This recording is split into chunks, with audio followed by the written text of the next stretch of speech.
Meghan Markle a été très durement touchée par l'absence de sa mère après la naissance de son fils, Archie, a affirmé un commentateur royal.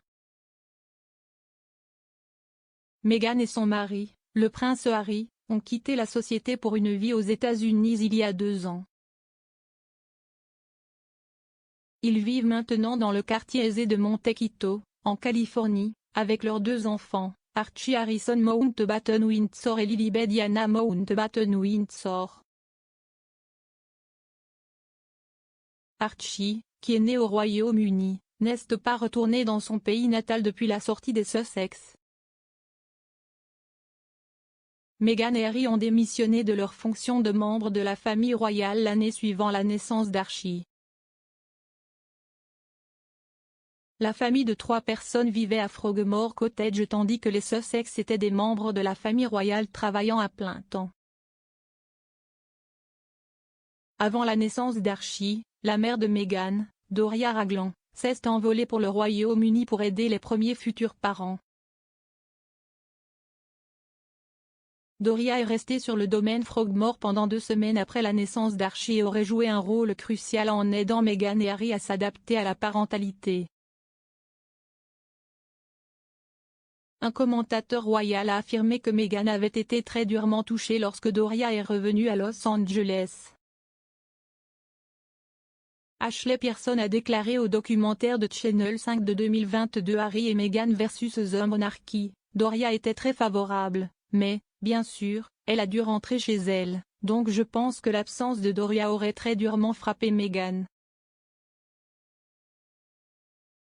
Jenny Bon, experte royale et ancienne correspondante de la BBC, a noté à quel point la naissance de son premier petit-enfant était spéciale pour Doria.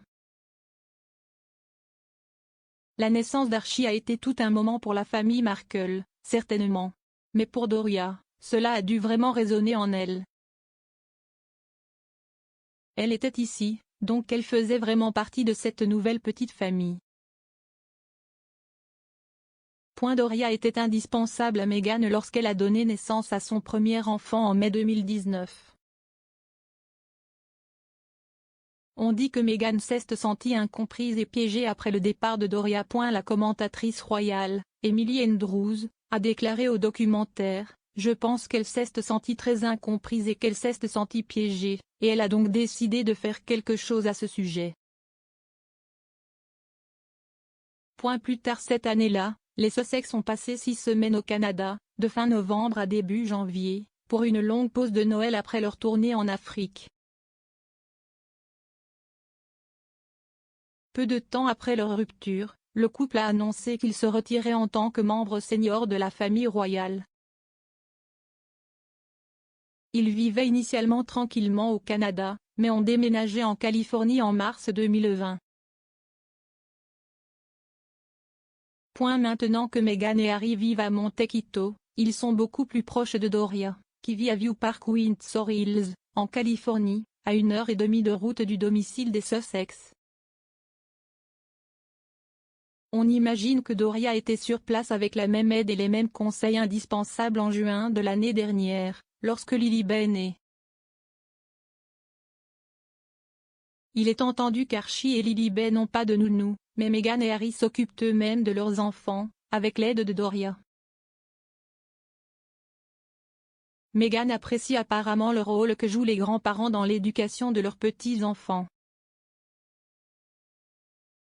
L'oncle de Meghan, Joseph Johnson, avait précédemment parlé à Mail Online de la propre éducation de la famille royale et de la façon dont sa grand-mère, Janet, était très impliquée dans son enfance.